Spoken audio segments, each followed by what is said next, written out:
ALTBAYS. ALTBAYS. ALTBAYS. ALTBAYS.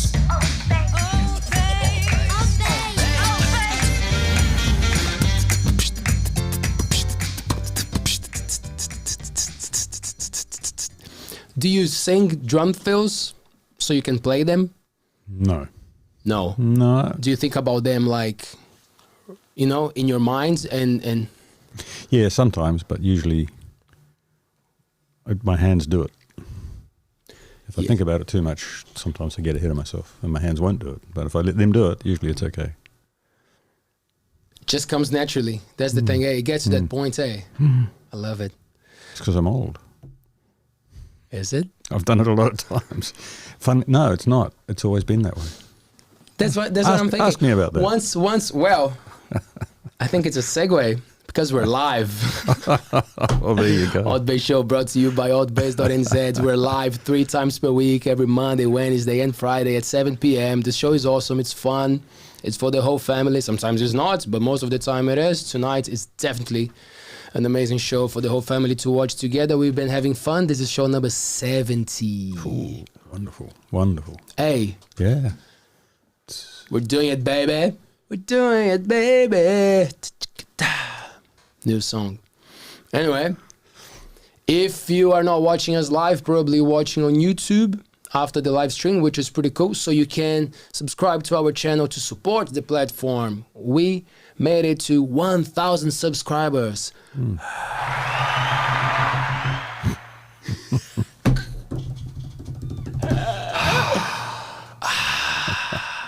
Let's do it again, Dave. Together? Wait. Hey guys, we just made it to 1,000 subscribers. Oh! Anyway, if you haven't subscribed to our YouTube channel, now is a great time, because once you get to 1,000, you want to get to 2,000, and then 4,000 is the gang, man, and carry on. And life is good. More people watching us, more people supporting something that is actually for the people. So it makes sense, right? And that's what I feel like sometimes we miss the opportunity to do. We support companies, industries, big corporations, and we miss the point of supporting the people around you, the people who know your family, who know your kids, who know that your door is it's open or not. You know that. Support those people. Be nice to those people, okay? Buy local, do all that stuff that people tell you to do, you know, like support. Yeah, and even online, even more online. Be nice to people. It's very nice to be, it's very easy to be not a very nice person online because you're hiding or whatever. You feel, people can see you through. So be nice to people online. Troll. Do what? Being a troll. A troll. There's a term, when you are a third with people, with a third, when you're a dick to people online, you're a troll. Not good. Don't be that. Be nice. Unless you want to be honest and criticize something, and then it's very nice too. We are a audio mainly, not mainly, but a podcast. So we're also on Spotify, Apple Podcasts, Google Podcasts, Amazon Music. So a lot of people probably are listening to this now while doing the dishes or teaching or learning or doing something. Wow. That's the beauty of internet. Hey, Mr. Dave Burton, our guest tonight. Thank you so much. How are you? I'm good. I can't think of a better word. That's good, because Pete Johnston said something on Wednesday, and it's true. He's like, man, that how are you question is so like, you know, what does it even mean? Do you want to listen? So I'm glad we can. Well, I got a lesson when I was about, I said to this guy, how you doing? And he said, that's none of your fucking business. Just say it's nice to see me. Wow. So I did. And I talking to a woman who was dying some years later, and I walk up and I say, hey, Pat, how you doing? And she says, how do you think I'm doing? I'm dying. Just say it's nice to see me. So I try and avoid saying to people, how you doing? But I fall into the trap, probably 5 times out of 10. I say, hey, how you doing? And most times people say, yeah, good. Good. But yeah, you got to watch it. Man, have you seen a lot of your friends die? Like a lot of people around you? Not a lot. Not a lot. No. A very dear friend, a man who was a mentor to me for many years. 10, 15 years ago now. But no, not many yet.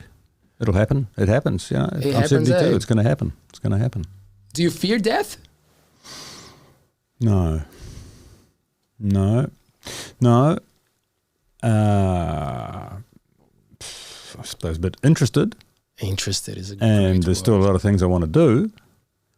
But I have been heard to say if I died tonight, I'd die happy. I haven't said it yet tonight. But Fuck, please don't drop that here, man. okay. That's a deal. That's a deal. It would go viral, It would. but I would still have to carry you, maybe. Yeah, you would. Yeah, I'm on a chair. You'd be all right. You wheel me out. Yeah, it's no biggie. There's a lot I mean, of... I mean, we've had to dial 111 twice for heart issues I've had, and we have a code at home now. If Linda sees me and I'm not good and I go like that, she knows. Ring 111, and that's just a little thing we've set up to manage our health. I had a huge bypass, and fine. It was 3 or 4 years ago now. I'm good. I'm good to go. How was... so what happened? Did you say heart attack? Very mild. So a lot of pain. So the first time that you experienced, what was the thing that came to your mind that you reflected on it later? Did you have that feeling of like, fuck, that's it? Or you were just afraid? The very first time I knew exactly what it was, because I was walking the dog. We still lived in Auckland. Lower forearms, tingly, numb, chest tight, and shit. That's what Mum used to say. And she was 56 when it started happening for her. I was 56 when it started happening to me. And the cardiologist said, "Yep, that's how it goes," you know. And my first thought was get home. So I stopped for a while, got home, rang the doc, went to the doc. I was able to get in within maybe that day, I think. Yeah. And he had me off to hospital for angiogram, squirt, stents. And I was lucky. So no heart damage. Over 7 or 8 years when stuff happened, I had no damage to my heart. That's good to hear. Thank you. Yeah, I'm pleased too.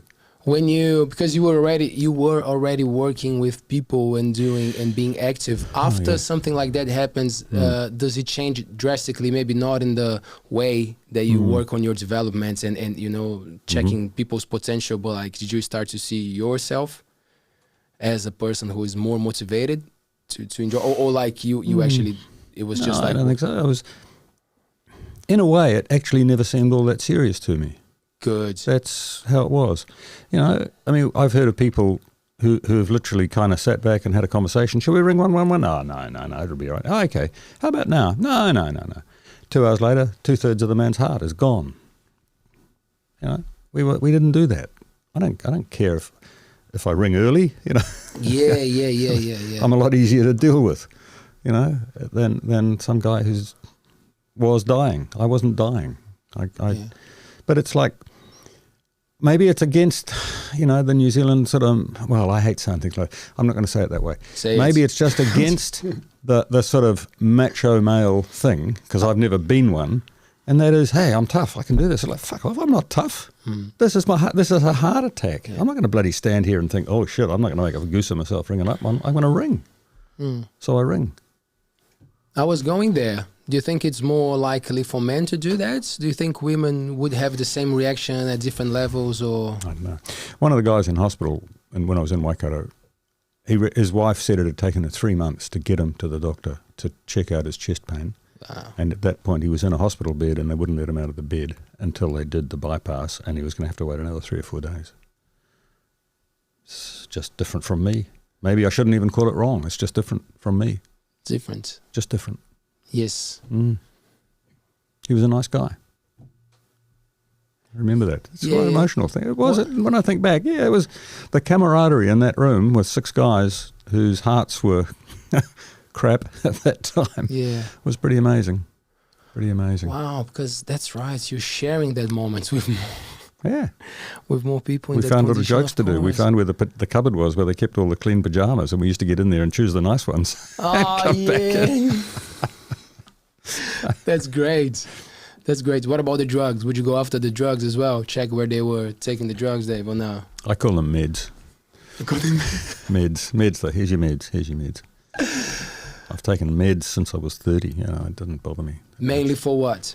Blood pressure, Blood pressure. eyes, glaucoma, prostate,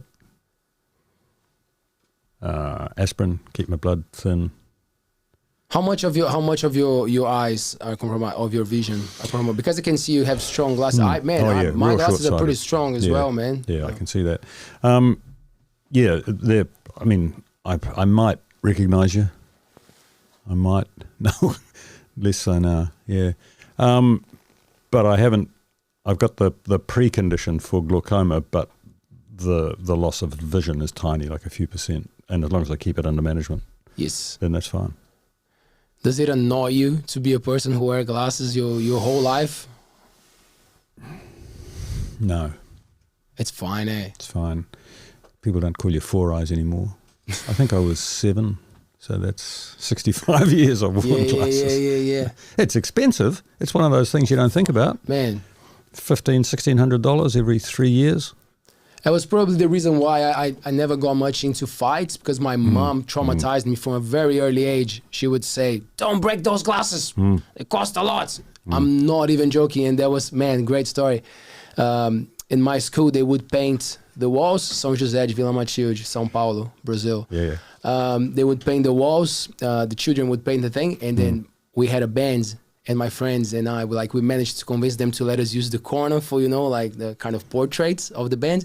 And my friend, funny man, the lead singer, Tiagão, man, he put my glasses and he put like a price tag on it, like just to fuck with my mom and just say, oh, see, you little gift. So it was on the wall for years. But you're right. It's a bit traumatizing when you think of like how much money you're actually carrying. Well, there's and I've got. And you're blind. It's not good. Yeah, It's not good to yeah, lose I can't- them. That's I can't even worse. function Not without just them. the That's money. right. You're blind. Yeah, That's the, yeah. Thank you.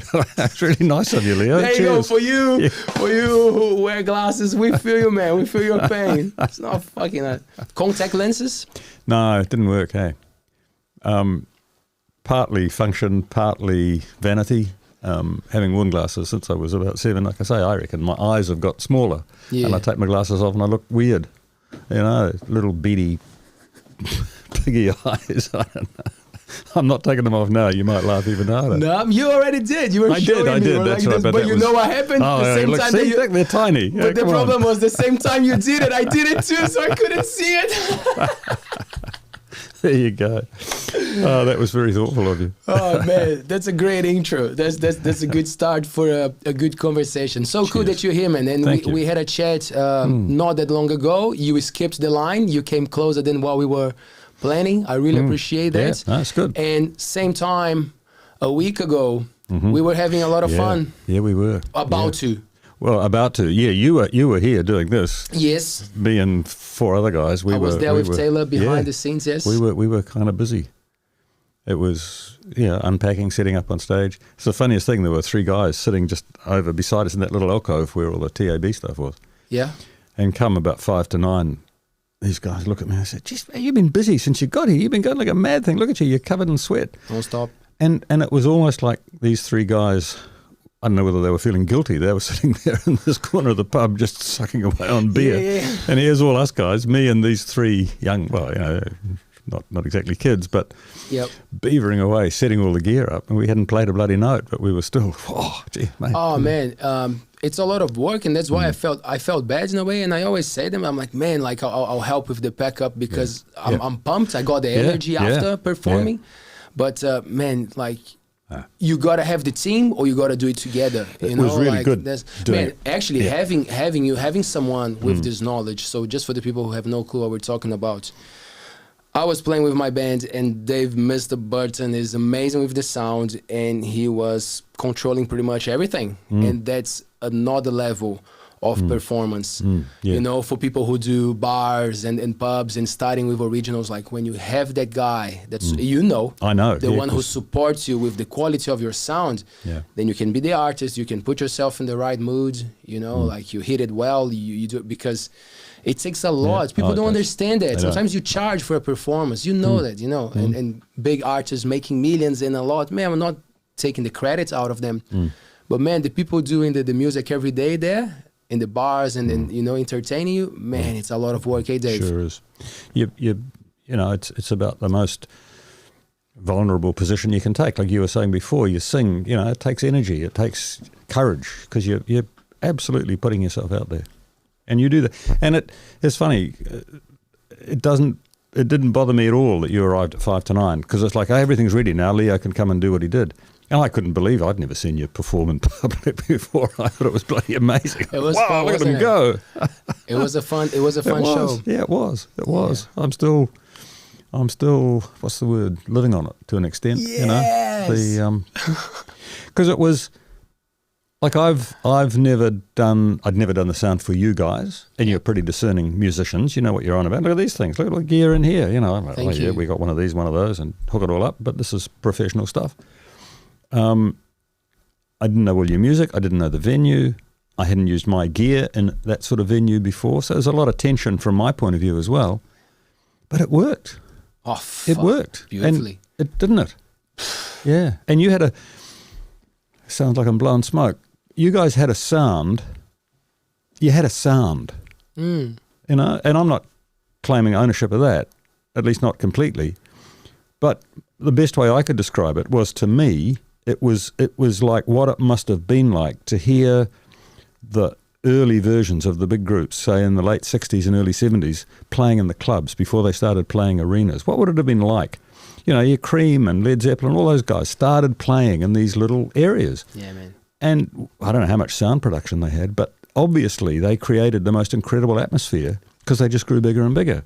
Now that concert with you guys was the nearest I've come to experiencing that. Oh, wow. Cool, man. Thank you. It was. That's It was. And it was like, shit, this is real. This is professional. This is proper. This is not just some covers band playing at a wedding, which, not to knock them. I Which mean, is good on fine, them, because yeah, I'm in one. absolutely, man. I'm in one. Yeah. Oh, yeah. All of us. But most you had of us your been there. sound. You had your sound. Yeah, that's Yeah, cool, man. yeah, That's cool. We yeah. appreciate that. Well, the way that I see that, and it's actually a nice segue to some things that I want to talk about. That's the beauty of chatting with people like you. We can take it to so many directions. There's the trust element that is so Yep. important. Huge. You know, like, man, the more I become familiar with performing and putting myself out there as an artist, I grow value on what I do, you know, like you start to trust yourself more. By trusting yourself more, you got to trust the people around you, and you got to make sure that the people around you are trustworthy. Right? So, man, I look at Dave's, man, setting up the most beautiful stage. I'm gonna rip the shit out of this stage, man. You know, like, I'm gonna go hard here. You know, like, it's just my part of the job. You know, It's interesting to hear that impact that it has. Man, you know, for every single one of those guys, you know, like for the bar serving people, for the security guy, like, that's how I see it. Yeah. You know, I was going on the crowd most of the time because I want to be there. I want to jump such a tiny stage. I'm not going to... It was priceless. You know, I couldn't believe it. Hey, look at him go. Look at him go. He's down in the audience. Hey. The bands that I love, the music that I love, it's rooted in that idea of like no division between the stage and the crowds. You know, I love a lot of bands and I respect and I know how sacred the stage is. But at the end of the day, it's just continuation. Is looking at the horizon, you know, like it's still part of you, you know, like... You're from Brazil. So is Portuguese your first language?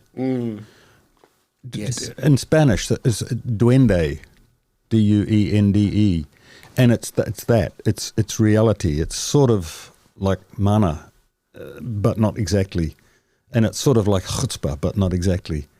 But it's authenticity is probably the nearest I can get to it, and that's what I'm hearing. It's like I'm interviewing you. It's what I'm hearing in yours and what you did. It's a conversation, man. I love it. I love it. And because that's the thing. And the only reason why we're talking about this is because we did this last week. Yeah. But like we can talk about also the feeling of me going to a place where you set up the sound and suddenly you are on stage. Suddenly you are playing those drums. Yeah. And I'm like, fuck, look at that. I love that. You know, like you know the areas, you know what's happening, and you know the beauty of playing. Yeah. Performing is nice, right? Yeah, How it long is. have you been doing that for? Well, I suppose about 7 or 8 years this time. Started playing music. Well, I had a sort of a drum. I got a pair of bongo drums when I was 8. The first thing I did was take the head off the small one, and I got some nylon fishing line and put it across and put the head back on. I had a snare drum. Played it with a pencil. And my cousin hit it too hard and broke the head. It took us months to get a new one. I was broken-hearted. I cobbled together a set of drums in the early 60s. It wasn't that easy to get them. You could buy Premier from memory upstairs, Lewis Edie's in Queen Street in Auckland. Maybe you could get Ludwig if you were lucky. Oh, I had an Olympic bass drum, which was the cheap version of Premier. I had a Pearl snare drum. Couldn't get a bass drum to match. My bongo drums out here. And then I got a floor tom, an Olympic floor tom, single head, white. nice. And a couple of cymbals. Single head. And a 12-inch. And that was my kit. And then I might have been 20, 19 maybe. And I got a most beautiful Slingerland, sort of a jazz kit. No, I'm not a jazz drummer. Oh, it was beautiful. Oh, yeah. It was, and it was if I recall right, it was $300, which was a fortune in those days. At the time, yeah. And a set of covers. And then I was in a group. We played covers. We played private functions. And when I say private, like we played at Pakatoa and places like that in Auckland. Weddings and things. Bass player Lyle Kinney, who went on into Hello Sailor. Mm-hmm. He was the only one of us who got famous. Dave Porter, Māori boy, geez. An incredible young Māori man.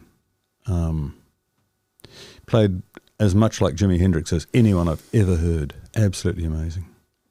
And a singer, Rod Thompson. Don't even know whether he's alive. There you go. Leave the message for him. So, He might watch this. Yeah, you never know. So that was it. And then I went to England in 1971. So this is only over 18 months, 2 years I'm talking about this phase. 71. 71. Ooh, a lot of things happened in 71. Yeah. I went to England, yeah. I don't know. What else happened? Oh, I don't know. But I didn't play again until I was maybe 55. Oh, what? Really? Yeah. I went to England. I played conga drums once in a pub down the road. Conga player didn't turn up. I played. Came back to New Zealand, just didn't play. Families, interesting. got married, kids, Yeah. all that stuff. There just wasn't really space. And you were running your own business and also doing business for other people because you've done a lot. You've done a few different things, right? Well, I worked in the computer industry till I was about 40-something, 5, whatever. When you started, what level were we? Like what models of computer? What I got a job. I came through school, got an A bursary, did real good at school. Didn't want to go to university. I think on reflection I was scared, I don't know. Went to pharmacy college and crapped up. Hardly surprising because I hadn't been doing those subjects in the last few years at school. Came back to Auckland, applied for a job as a computer operator with Bond and Bond as they were then, and that was in the day when Bond and Bond owned, well, still do, Foursquare and IGA and those sorts of places. So they were the merchant, and they had one of the earliest biggish installations. Was an IBM 3630, big thing. The processor was the size of this table and about a person's height. Punch cards, discs about this round, 5 or 10 platters, I think. That high, 7 million bytes. Quite small by today's standards. 7 million bytes. And weighed about 5 kilos. And there were 2 of these disk drives. And I was a computer operator. So I kind of got into that field almost before it existed. In those days, Bond and Bond had one. NZI, New Zealand Insurance, had one as they were then. Databank existed. They were running the banking. And their Inland Revenue had one. A few others. That was it. Yeah. That was it. So I'd worked there for 2-3 years and then off to England. Got a job over there with a different company. It was all right. It was all right. It was all right. It was horrible, really, looking back on it. It was horrible. Yes! I got a job. Second chance truth. There you go. We got it. Working, developing software for stockbrokers. I was working for one of the computer companies, Dealing Burroughs. with the money, Dave. The what? Dealing with the money. But I had no empathy with this. I was trying to write programs that worked out what shares were going to do and when they did it, and if they did this, you got that, and you got 3 more because he sold his, and geez, I didn't bloody understand it. It was horrible, really. Yeah. But I didn't kind of notice. I had a job, had work. I was living in London. Man, just something that came to me now. Do you think it's a way of organizing finances that it's very likely and very, not obvious, I don't know, but like the ones who understand it are the ones who actually can thrive, the one that can make sense. Absolutely. It is, Absolutely. right? So it's it on purpose that we all don't get educated on those things, because sometimes some basic knowledge would make a big difference to a lot of people, right? Yeah, yes, it would, but I don't hold the view that anybody can do anything. Okay. It would be very difficult. I'm not profit oriented. That's all there is to it. Yes. At least not in a financial sense. Yep. I'll look for the value add, and I'll define profit as a good outcome or something better than we had before. That's profit. But just I don't live my life for financial profit. I don't have an eye for, hey, I'm going to buy that and 6 months later sell it and make a profit. It just doesn't cross my mind. I don't see it. I don't look at it. I'm much better at buying things than selling things too. Yeah, right. Yeah. So, I don't know. I mean, money has been around for a long time, but it's just a method of coping with how we exchange value in a way. Absolutely, yes. But it's become, it's a pretty tight. It's that phrase, the financial imperative. I hate that phrase, and yet I got to admit it exists. Yeah, and then the dynamics, the attitude when you go to a place and you're supporting a company to make those people work more efficiently, and how much of that it's actually for their own experience, like how much do you do? Yeah, you know what I mean? If I'm working with them, that's all what it's about. Because that's the thing, man, because honestly, I see it as a bit fucked up, the thing with some coaching companies that they drive people to make a lot of profits for assholes. I don't do that. So you get those techniques, you get those things, go man, be a lion. And then like there's a guy holding you with a tiny leash. Good on you, lion. Good job. Go get more for us. So how is the dynamics to actually training people to do the cool things that will benefit? The basic rule is what's good for the person is good for the organisation. I don't really work for organisations. Organisations sometimes pay me, but I work for the well-being of their people. Yeah. Yeah, and I'm doing less and less work with sort of profit-driven organisations. But to be fair, like I did worked as a consultant for 3 years with a big insurance company.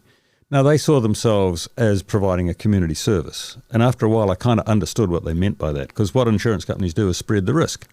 If my car gets stolen tonight, the community will club together and each give me $10. What do you call it? Give a little thing, and I get some. Now that's what the insurance company formalised. So the principle of it is great. But when the CEO said, well, if you're not here to make a profit or have fun, what are you here for? And I'm sort of thinking, it's a bit of a challenge, because I don't see profit as the goal. And I think it's a huge problem in the world today, that commerce is more powerful than government, in my opinion. But if what we know as Western communist capitalism continues the way it's going, there's only going to be one company. You look at motor vehicles now. There used to be hundreds of them, different companies. Well, sure, there's new ones springing up now. But more and more often, they're owned by others. And so you get this reduction in the number of bigger and bigger companies. Well, I don't know where it's going to end or what it's going to do, but no, profit, it puts too much money in too few places, and it's the wrong motive. And so I don't work, I wouldn't do any work for an organisation whose profit wasn't social. I'll put it that way. Right. That's where it's got to come. That's where the profit's got to be. So I'm working at the moment, my clients, there's a civil engineering company in Auckland who specialise in water management systems, very ecologically focused. They look at their organisation as an ecological system inside. Now that's interesting stuff. There's no rules for that. That's where this guy Lalu reinventing organisations, that gets interesting. And I do quite a bit of coaching work with people in Northern Territory and Queensland governments, where the management are putting coaching in place to support people while they go through major change, or while they're struggling with issues related to COVID, or. Now, it's wonderful work. Yeah, man. Wonderful work. Yes, I get There you is now. no there is I'm no with profit. You. I'm with you There is now. no financial Got it. profit, but there's a social profit. The cause, gotta go back to the cause. Gotta ask some questions, sometimes in life, and that's what I meant before. Like with sometimes you're not knowing, you're motivating yourself so much, but you suddenly you take the wrong turn. I was listening to this rapper the other day, a story like I think on Facebook, because I don't remember the name of the rap, and he was saying, "Man, I was a drummer, and my drum teacher didn't." Like me much, or I didn't like the teacher, whatever, and then but he wanted to show the guy that he could do something, so he practiced, Yeah. and then after 2-3 months came to the teacher, man, listen to this, and the teacher was like, very good, that was not the page that I told you to do to study. No, that's crap. That's But that's abuse. That's abuse. No, but you know what I mean? Yeah, no, but of course he recognized Yeah. the effort, and he was like, great, but like he didn't even listen to the instruction. Like he studied the wrong page, and that's what I meant. Like sometimes you feel, I you know got what you. I mean? The kids studied the wrong page. Good on I'm them. sorry, Yes, the kids, yes. But you know what I mean? Like sometimes that's how I feel when it comes to people's motivation. They get the techniques, but they're doing in the wrong page. The wrong page. They don't have the right reason to be doing it. So you motivate yourself to maybe support something that is actually not what's gonna fulfill. As a trainer working in organisations which I did, I worked in the computer industry for 20 odd years, and more and more I was training people, and you'd be running a course or something, and people would say, "What are the tools? What are the tools?" It's like tools. What are these tools? I'm trying to teach you how to relate to people. You want tools. This is about a state of mind, but all they wanted was tools. Now it's accepted that if you haven't got the right state of mind, the tools are bloody useless. You know, if you don't know how to use an electric drill or what to use it for, that's no good at all. But all people wanted back in the day was electric drills. Give us tools, man. It used to drive me mad. And it's a different concept, it's something different. How is the day-to-day work when you meet people face to face? You know, that those important contacts. How does it drive you? Do you feel like is the moment to do the job, or you prepare yourself before that those moments are actually? It's the moment. Yeah.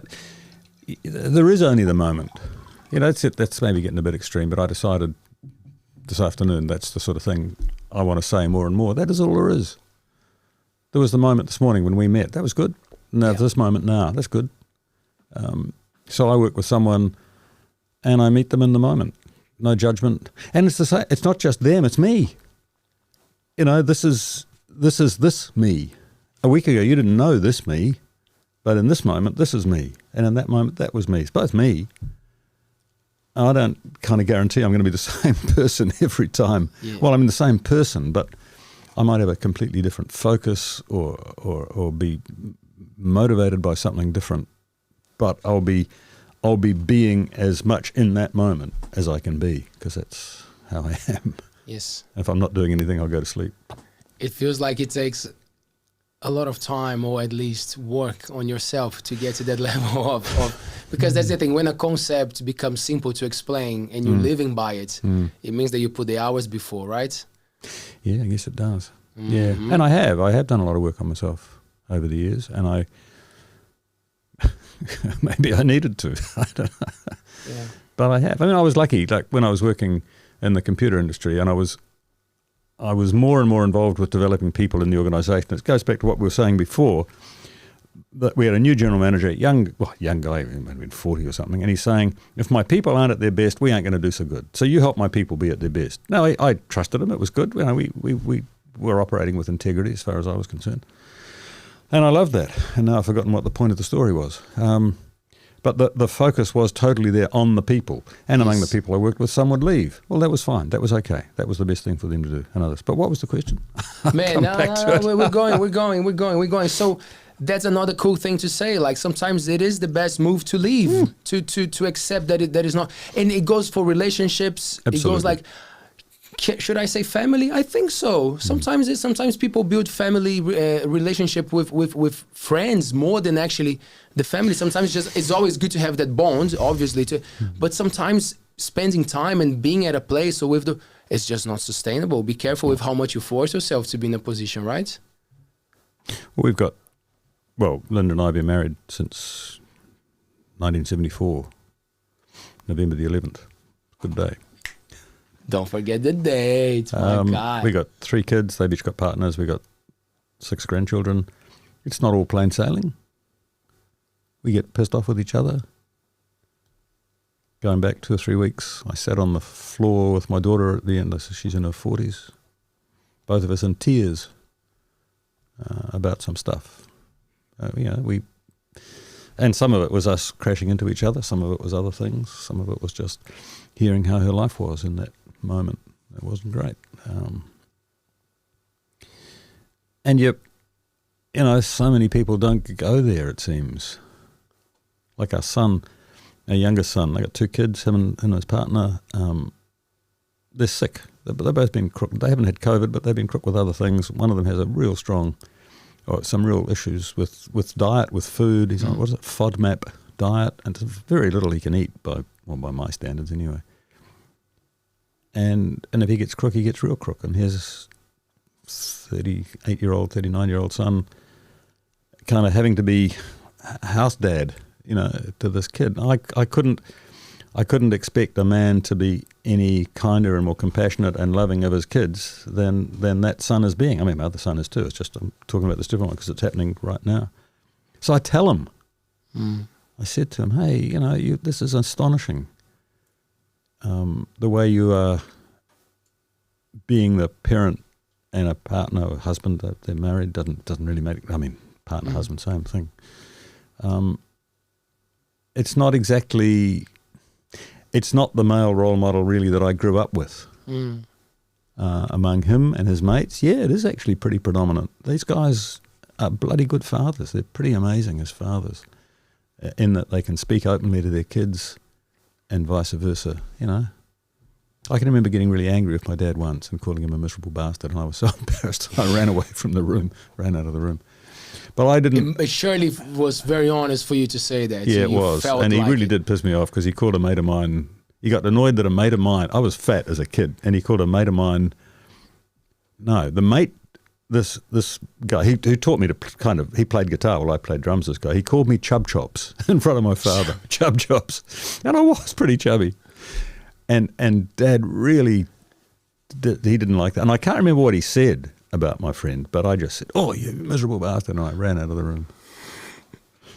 But I didn't give my dad a sort of an adult hug until I was maybe 30, 35. Just didn't do it in those days. Didn't do it. Yeah, I see a lot of, I don't know, I feel resistance sometimes for some words. I feel like the distance is making it easier to say things that I feel. Distance. The distance that I have from my parents. From your parents. Sorry, Okay, it gotcha. was not clear. Yeah, I was in my thoughts. Your parents in Brazil? In Brazil, yeah, because Yeah. we saw each other we saw each other once in 9 years. So That's a like, long time. yeah, it's a long time. But then there's that idea of what does the physical presence represent? That's how I feel at least, and that's why I said like we got to do some work on ourselves, and it's always valid and it's always necessary. It's work that I do on myself of accepting distance. Yep. Like, oh, you don't miss your family. I said, fuck, of course. But like, am I gonna keep thinking about that every day of my life here doing my thing? So like just understanding how the feelings work when it comes to that. Obviously, physical presence means a lot. It's undeniable social beings, but we're communicating and we're chatting. And that's where I was going with it. Yeah.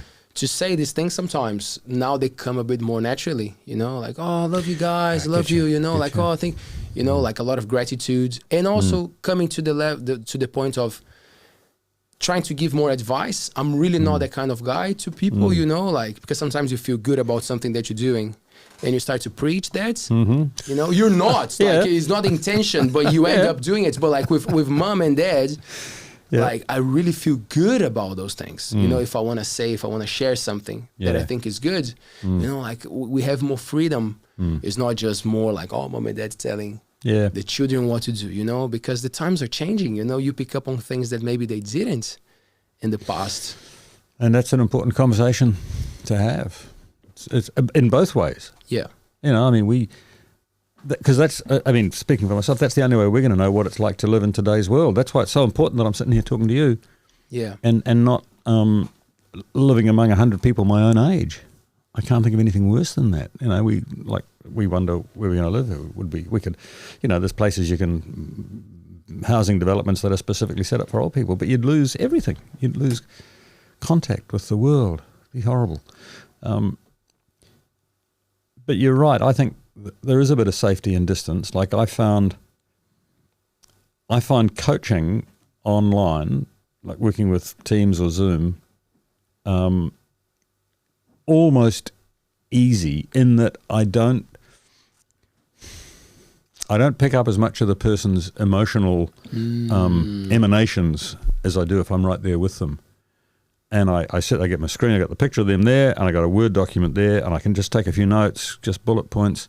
And the end of the meeting, it's wonderful. And all the juicy bits, I never take the meeting because I'm so busy listening and hearing and letting something emerge that I just don't keep notes. But at the end of it all, I might decided to do such and such. Whereas because it's professional. It's better if you do that way. They're there for a professional reason, and you want to get it right, and you're doing your part. So boom, boom, boom. Let's get it done. Yes. But if I'm there in person with them, for a start, I wouldn't dream of using the PC to take notes. I'd do it by hand, and so they're not going to write it up afterwards. But it's much easier to get too close, too involved in their world, and that's always been an issue for me because I do sort of come in pretty close to people without really sort of knowing I'm doing it. It's just kind of how I am. Mm-hmm. I sort of pride myself that I can usually start a conversation with someone. I used to fly a lot, up and down New Zealand and around the world, and it wasn't often that I couldn't start a conversation with someone in a plane. Mm-hmm. And almost contrary to what we were just talking about, that you're very close because you're sitting right side by side, but you're miles away from your real life, your normal life. There's nothing else to do. You're kind of surrounded in this little cocoon. You're just there, and you can talk about anything. And it sort of doesn't matter because you know you're never going to see each other again. But it's not like that with your parents. It's not it like does that. matter. It matters heaps. A lot, yeah. Yeah, and that's the important thing. I've got no experience of what it's like to live away from other than my parents are both dead, I got no experience of what it's like to live not near my parents for 9 years. They're a bit far now, hey Dave, as at least as we know. I'm an orphan. That was good, man. I'm an orphan. You just put it in a funny way. But I understand, distance, I don't know. I see it, again, comparison is not good, but how many stories do you hear about people who live 20 k's from mom and dad? They see them once a month, and it's a rushed lunch, or a quick phone call. Man, sometimes we don't speak for a couple of weeks, even more sometimes, especially now that my parents know how busy I am with this. Like I made sure to explain all the steps of this journey very carefully of the importance of me transitioning and doing different transitioning. Leo, there you go. That's the clip. To? From? Yeah, exactly. Come on, more details. That's what you meant about signing. What are you talking about? What are you going to do with my words? But, like making sense of what I'm doing to them, explaining to them the reason why I'm doing this, and now that they understand, obviously, and I'm sure they're very grateful. It's cool, man, to watch, because it's something that I think, like, imagine parents from a country that is, Brazil, not that developed at all, so they have an idea of what families do. Yeah. They've heard about the guy who went overseas or the other one who went out of the country, but like usually it's the classic traditional family, mom, dad, Christmas, everybody's together, and then suddenly the sun breaks that expectation of we're gonna see him and the children, like grandparents. Suddenly it's not, and for some friends of ours, even worse for some parents, because sometimes the children overseas have children, and they don't get to see the grandchildren. I can imagine. Well, it's bad enough for us living here in Cooks, and the kids in Auckland. That's enough of a distance. That was the big reason Linda didn't want to move down here. Like we lived in Auckland. Linda was born in Zimbabwe and lived there for a little while, and then in England, and then out here and back. But she didn't want to get this far away from the kids, especially when grandchildren were around. For those sorts of reasons, so I get it. What made you leave Brazil? It was mainly a will to learn English properly. Ah, yeah, okay. an experience in a different country. Yeah. Because I was having fun doing what I was doing at the time that I decided to come to New Zealand. It was not a moment that I was like, oh, I'm lost in life. What am I going to do? Yeah. I was actually having fun doing work that I love doing, working with video, working, Okay. working with Taylor, working with Fauzi, another friend from Auckland, with a bunch of cool friends. But there was this thing of knowing that there are different lifestyles, and there are safer places and there are different opportunities out there. So New Zealand helped with the working holiday visa scheme. That is not from not many countries that provide that to Brazilians. So when I see that opportunity, it was like, oh, cool. New Zealand sounds cool. But the thing with traveling, you mentioned Zimbabwe. Have you been to Zimbabwe? No, Linda's half brother has been back. Like he's 55 or something. He's been over there, been back to the house where his dad lived and where Linda was born. Pretty scary. That would be a cool trip to. The people, it was occupied, I don't know, the people just said to him, welcome, come in, it's wonderful to have you here because it was your dad's house and that makes it a better house for us to live in. And they wanted him to go through every room and sort of rekindle the spirit of the previous owners, I guess. Yes. But the country, as I understand it, and I mean that was 15 years ago. Things have got a whole lot worse, as I understand it, in Zimbabwe since then. But Linda's early days were pretty chaotic with parental issues and going from Zimbabwe to England, and then out here and then back. But you go, please. Well, it's just growing up in a country where English is the first language, because like it or not, it's been the language that's kind of driven the Western world for the last, 50, 100 years. At least that's how it seems from the inside. The world I grew up in was pretty bounded. I didn't really know it at the time, and then I went to England in my early 20s, and that's good, and travelled around Europe. Yeah, that's nice. Yeah. But I've never had to go anywhere else to do something. I suppose. Well, and even less so now. I don't have to go to Australia to work in Australia. I don't have to go to England to work in England. Like I did my coaching accreditation with the European Mentoring and Coaching Council. I didn't have to be in England to do that. It just was the one where I looked through the options. It was the one that looked the best. So there's an ease now of being, it's not really multicultural, but for more interaction. Easier. But the real thing is what I'm hearing is that what I'm acknowledging is in a way the privilege of growing up in a context where I had everything that I needed, and I'm not talking about pots of money or anything, but just all the opportunities I needed were there. Yeah, lifestyle, security. Maybe I didn't need very much, Yeah, but so it's beautiful when you get to that, isn't it? Yeah. Oh, I don't actually need much, and what I have here, it's fine. The It'll problem do. is when you take for granted. That's the point, isn't it? And we do. But I think also in New Zealand we take multiculturalism for granted as well. I mean, my view is that Europe, for example, has been a multicultural country for hundreds of years. There is maybe, and I stress the word maybe, less, I don't know, socioeconomic difference between some of the different groups than there can be in New Zealand, but we are pretty, obviously we're bicultural, and I totally support, I say it's easy. I hate talking about this sort of thing as a Pākehā because I feel like I'm being patronising. I guess I come back to the line that I didn't have to choose. I can choose to be multicultural. I can choose to be bicultural. Some people don't have that choice. They have to be bicultural. They have to. I didn't have to make that choice. That's what I'm trying to acknowledge. Yeah, no, I get that. And that's the sort of privilege that so many people have that they don't ever acknowledge. And that there's never any gratitude, there's never any recognition of it. And people just operate from a point of privilege without knowing it. And that breaks my heart. Man, it's so cool how much value it adds to a life when you have this opportunity to dive into different cultures in the same country. Yeah. Because I often talk about this, and I'll keep hitting on that key because I think it's an important one. Brazil is one of the the biggest countries in the world. Yeah, Imagine I how know. many indigenous people we had there. Yeah. Imagine the size of the annihilation that happened there, and for the ones who understand how beautiful and potent it is to make sense and understand their knowledge, you grow as a person, you grow as a country, Absolutely. you grow as a community, like in New Zealand has the potential to take that to a different level actually quite quickly because it's present And it's it is, alive. and it's happening. It is happening hugely. Just as a, I think, Wakaama, was it dragon boats?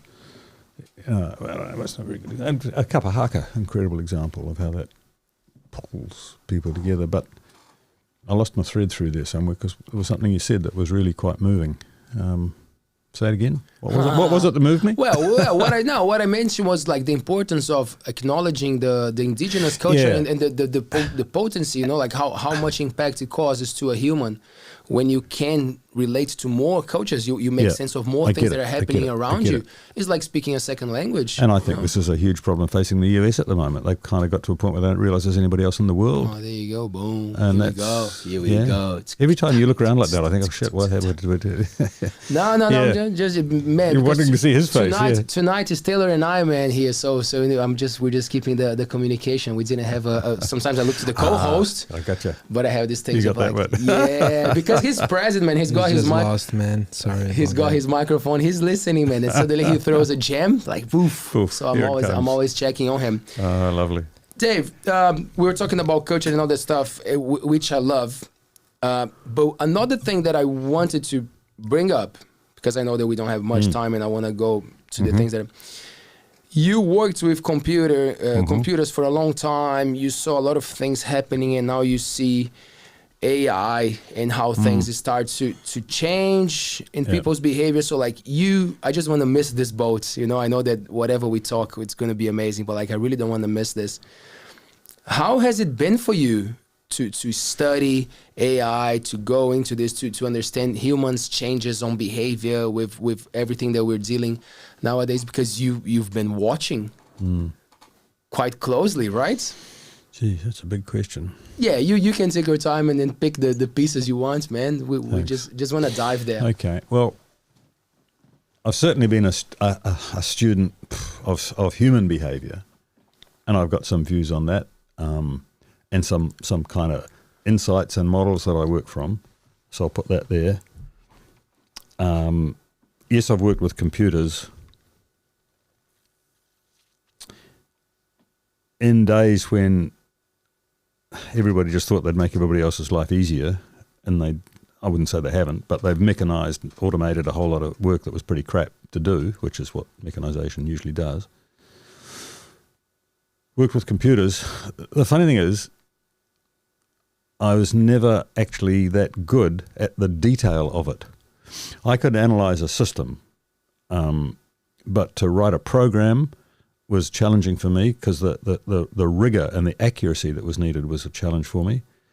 And then once you got sort of into the real technical details of the computer, like how to make it do two things at a time, getting a computer to do two things at once was a pretty big deal in the late 1960s, I tell you. Great. It was all it could do, two things. It could run a process job and print some printing. That was it.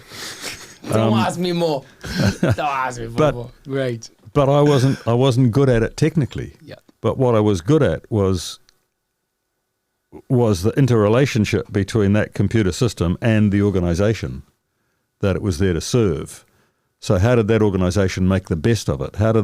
What did they have to learn? Who did they have to train? What new systems, what new processes did they have to put in place? Like making sure they made copies of their files so they didn't get lost or, get corrupted or something. And how did they adjust their business to take advantage of all this new information they had? That was what really interested me. So it was that interaction between the people and the computer. That was the facet of it. Now, AI. Geez, I'm having to work this out as I go along, I tell you. Do it. It's another thing again. And the real edge of it, as I understand it, is that AI, it's not just artificial intelligence. it's computers learning how to do things. And like there's apparently within the chess community, the winning software, the software model that's doing the best at chess at the moment, it hasn't been programmed with every move that it can make. It's been programmed to learn. And so it works it out as it's going along, and it beats the other one. It beats the program that knows all the moves. Now that's where it gets scary, when it's learning how to be intelligent. Mm-hmm. And I guess that's, to me, the edge is learning how to be useful. Because I don't repeat, like a computer program, it'll say, yeah, this happens here, yeah, that person pays their money, we move it over to that account there, yeah, good, and if it's, yeah, good, right. Repetitive set of processes. But life's not a repetitive set of processes. Like if you guys play another gig and I do the sound for you, it won't be the same. We're going to have to learn again. Now, sure, we'll have a bit more of a basis to learn from, but we'll have to learn again how to do it. And maybe that's how it works, that each time we start with a more developed base and then learn some more and add on. And that's I guess, what AI is doing at the moment. Now, I have got no idea where that's going to go. If you want to know, have you read Sapiens? Most of it. Okay, well then go on to Homo Deus, which is the follow-up. And then the third one is, 21 Lessons for Success in the 21st Century. Now that's changed my life. Okay. Scary. Why scary? Just a little bit of context for the people who don't know. Come on, here we go. Just a little bit. Just some juice, if it's possible. Just say a little bit. This concept of algorithms, like, the general drift seems to be that our brains work sort of following algorithms. Like as I'm talking here, I look at you look interested. Okay, I'll continue on, I'll formulate a few more words together, I'll think about that, then I'll look at you again. Yeah, so there's all this process going on around the content that's coming out of my mouth. Oh my God. Now these are this process, these are the algorithms, right? Now your algorithms just said, hey, that's pretty interesting. Send a signal over there. Tell those lips to move and smile, right? And so more and more, it seems this is how the brain works, as this set of algorithms. And if artificial intelligence starts to work that way, and I think it does work that way, then it's going to be incredibly bloody powerful. But anyway, going back to the book, what does he say? What's his name? Harari. It's like Harari, but with an I at the end, not an E, I think. His claim is that oh geez, it's horrible to say it. He draws the parallel between God and Google. Like, I grew up. It sounds good for a rap. Yeah, God and good. Google. I'll leave it to you to do that. Yeah, cool. Yeah, no, that's good. That'd be good. That, the all-knowing God. Well, organizations like Amazon and Uber and Google and Facebook, they're more like all-knowing. That's real all-knowing. God is a concept and a construct. And he actually paints a really interesting picture that the whole concept of gods was almost developed as people grouped together in larger quantities. The people who were managing those groups needed more power. And this concept of gods, which is sort of something bigger than us, helped give them more authority over those people over there. And I find that, I've long held the view that the Catholic Church was the world's first kind of multinational corporation. The logos, the advertisements, the songs, the clothes, the uniform, and I don't actually say that with disrespect. But that came to me in Italy, just seeing it. It was like, holy moly, the power that was implicit in that. What is not a business, Dave? What is not? Not many things. Yeah. Anyway, carry on. We could go down another topic. So I'm trying to stay about artificial intelligence and intelligence. So what I remember the other night you asked me about if I believed in God, and I said, well, you have to define God first. Yeah. But definitely. My best thinking at the moment is that we have our brains, our bodies, whatever, we have these algorithms we work with. And we've got all the surface ones. Hey, how you doing? Yeah, good. Need a haircut? Yeah, right. Shirt matches? Yeah, got the right hat on? Yeah, good.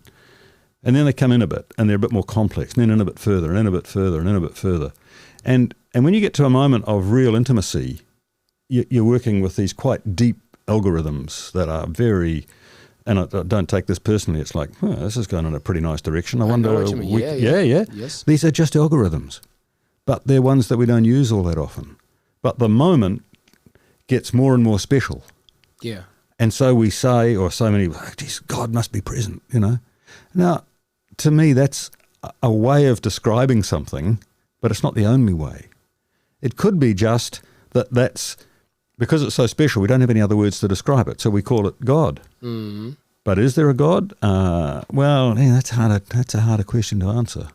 But we need something to name this special state that we can get into.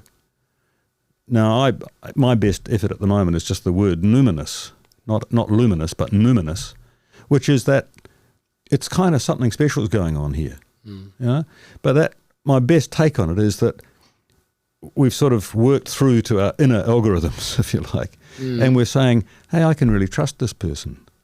It's safe to say that here.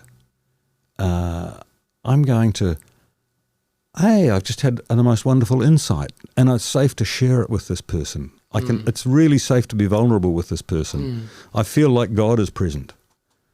And we sort of end up with those words, or this is, I guess I have ended up at times with those words, to name what that was the best I could do to name it.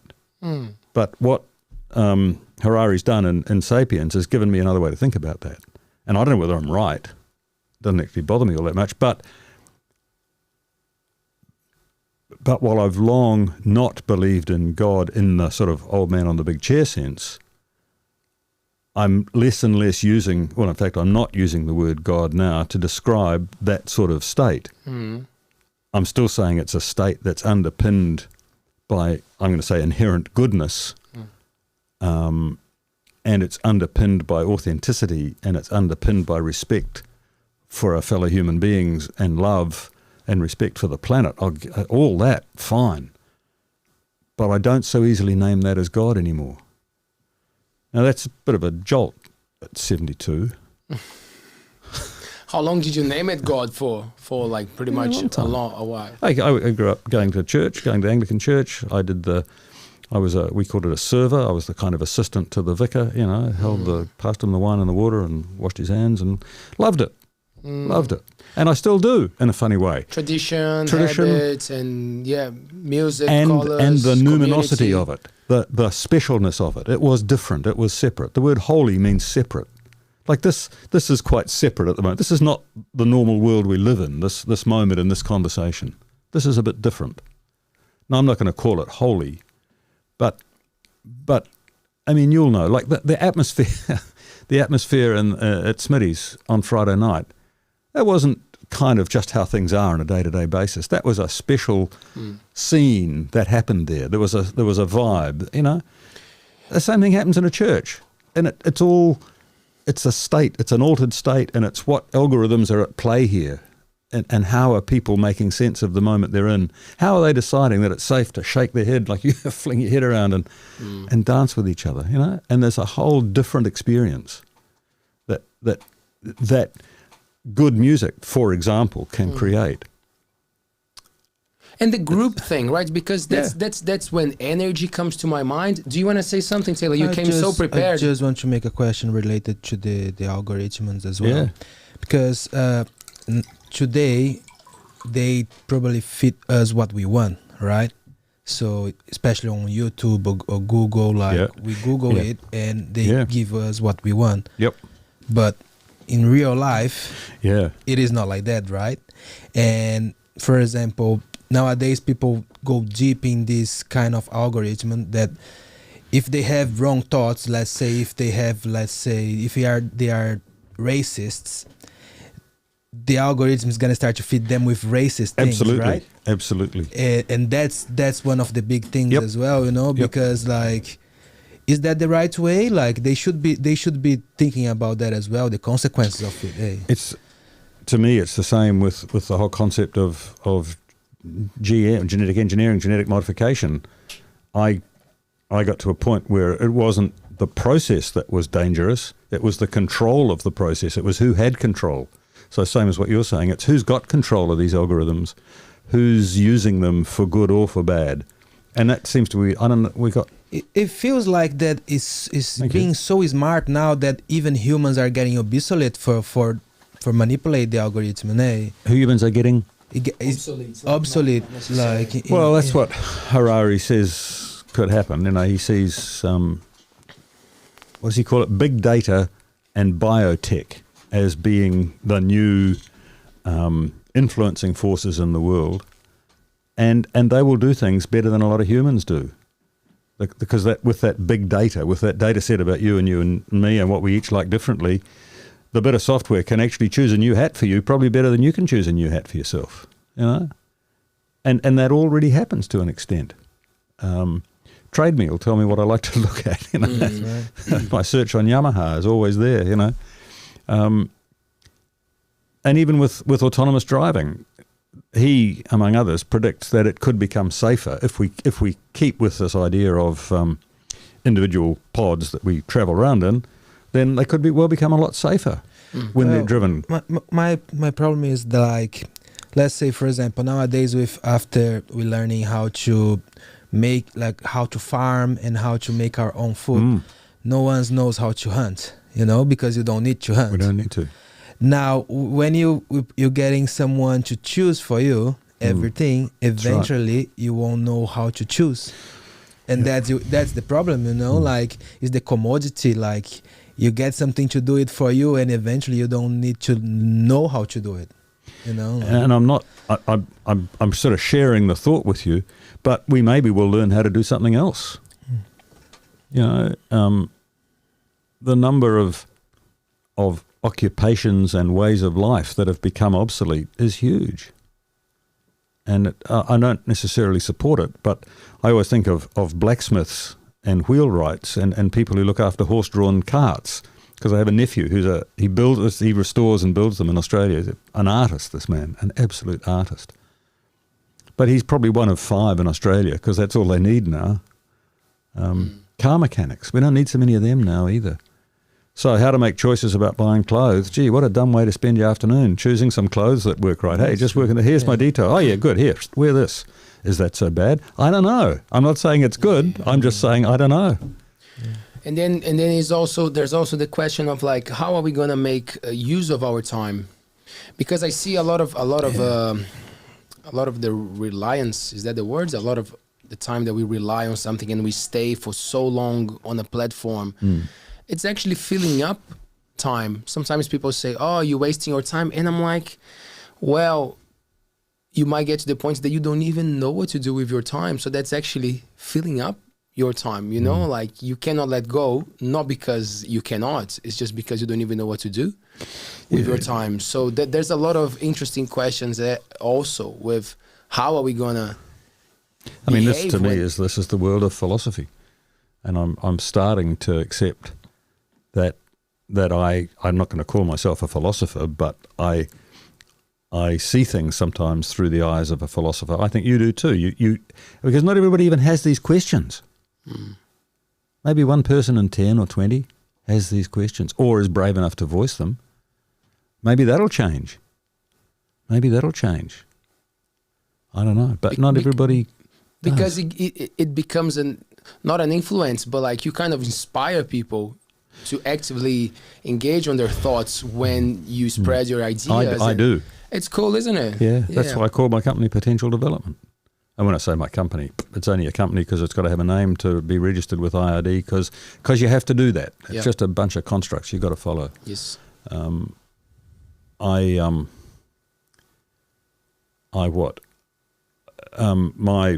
vision, I'm just thinking of what you said, engaged people doing fulfilling work in transformational organisations. Now that's you and him. That's us last Friday night. That's whatever. It's not necessarily someone working for a fast food chain or in a motor vehicle factory. With all respect, but I know what you mean, of course. Yeah, yes, and that's not to say there's anything wrong with that for them if that's what's available in that moment. But my vision is engaged people doing fulfilling work in transformational organisations. And that's what I think the world needs. And I could be totally wrong. I mean, the sort of the degree of liberality that we think we have here in New Zealand is pretty unique, I think, in the world. It still fascinates me, the attitudes that I hear being expressed still in the US, but largely by the Republican fraternity, but not exclusively, that it's way less liberal, cooperative, collaborative than what I kind of regard as normal. So I'm sort of less and less regarding myself as normal.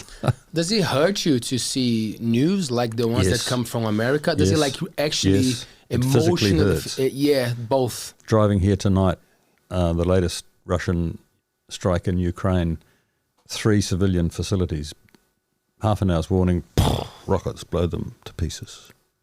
How the hell what do we do, Leo? What do we do? I don't bloody know. I don't know. We bought a packet of biscuits the other week that came from the Ukraine. I'm thinking, geez, I hope that was helpful. I hope somehow some of that money flowed. I don't know what to do. Gosh, wow. Hey. I don't know. How do you can buy Ukrainian biscuits in New Zealand? Wow, but it's horrible. And the same, geez, like I say, stay off, don't get me started. Politics in the US, politics right at the moment in the UK. I mean, that which I've grown up regarding as normal kind of isn't. Firstly, it's just what it's been for the last 50, 60 years, and that's not normal. That's just what it's been. There is no normal, really.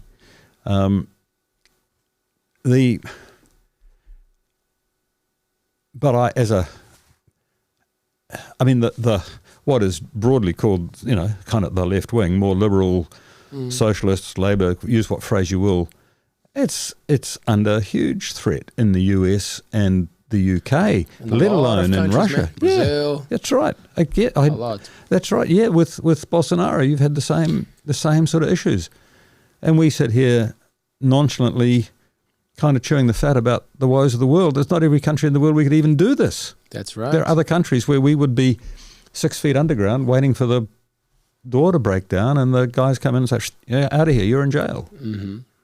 This degree of freedom that we have in this country is pretty amazing. Yeah. Again, it's a privilege that we just sort of take for granted. And then it takes back to the internet, the AI, the possibility that we're having now to talk, to spread, to talk about things that we believe that they are right. And but I guess owning up to your ignorance and also understanding that we should all be ready to change our minds. It's valuable, That's why, like, when people come to me, podcast and do your thing, and I'm like, it's not easy, man.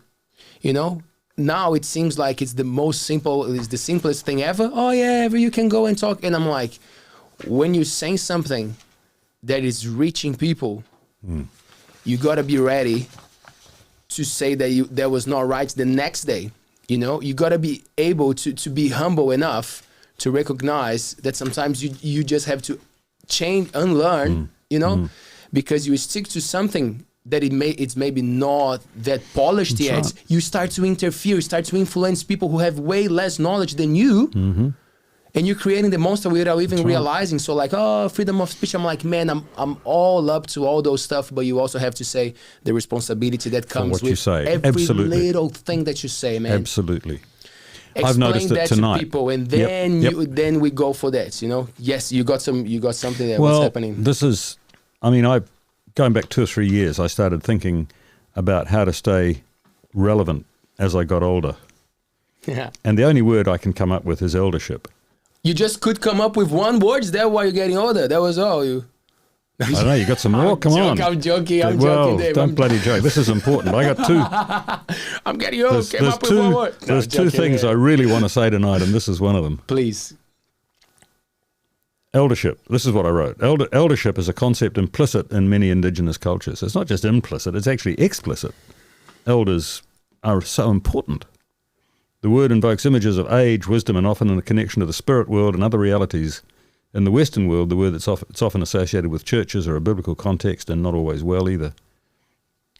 But I've defined eldership. I'll come back to why I've talked about eldership. The capacity to be with a person or in a situation in a way that catalyzes and supports its development.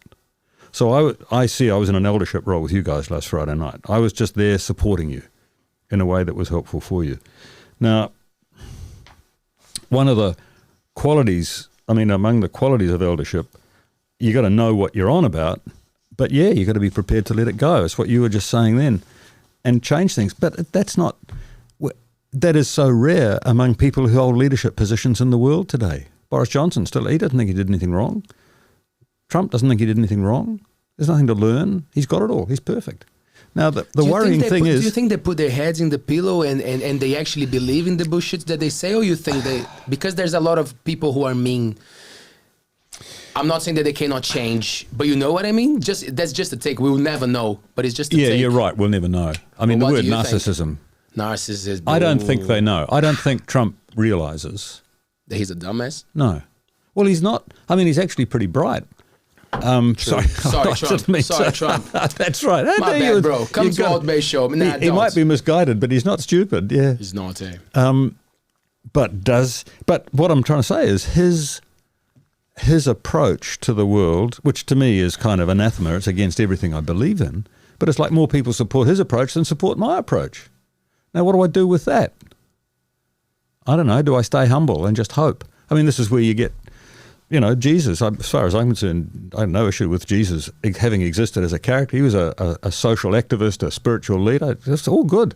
All good. And he said exactly the same bloody stuff. Come on, you guys, get your bloody money changing out of the temple. That's bad form. Go and do it down the road. Well, I'm okay with that. But he was in a minority as well. And you go and watch an opera.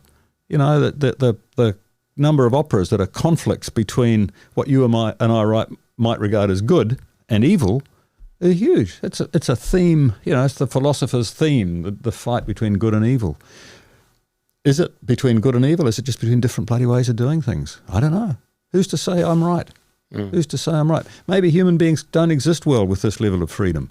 We get a bit lost and we bundle around the place. Maybe we need more rules. Maybe maybe China's model is actually not so bad after all. I don't know. I don't know. I don't believe it is better. I know what you mean.